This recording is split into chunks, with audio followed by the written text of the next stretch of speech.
Nagapadayon sa karon ng pagkampanya amuman pag-promote sang Department of Science and Technology o kon DOST Region 6 ang Project Signal o kon Strategic Incident Georeferencing for Nationwide Alertness sa pag-report amuman pag-record sang nalain-lain nga insidente sa mga local government unit o kon LGUs sa Western Visayas.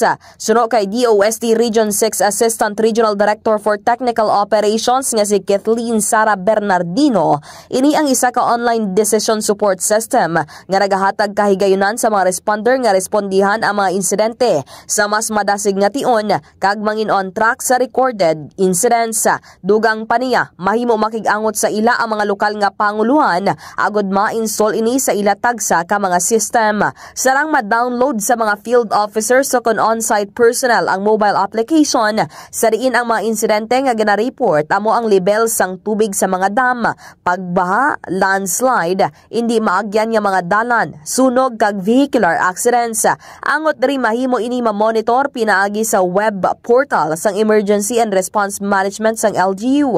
Samtang sang tuig 2024 ang reporting sa Project Signal ang mas aktibo nga ginagamit sang Negros Occidental nga naka-report pinaagi diri sang 8,032 ka mga insidente, ginasundan sang Capiz nga may 2,865, Guimaras nga may 611 kag Iloilo nga may 25. Mayor niya naman sang na-report ang pinaagi sa nasambit nga platform amo ang medical emergencies o concerns kag vehicular accident. Sa karon 43% pa lamang sa mga LGU sa Riyon 6 ang aktibo nga nagagamit sang amo nga digital system.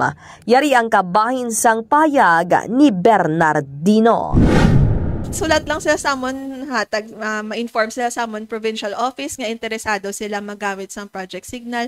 Immediately ang amon nga provincial office makhatag na sa sang orientation kag ma-install sang system sa ilang local government.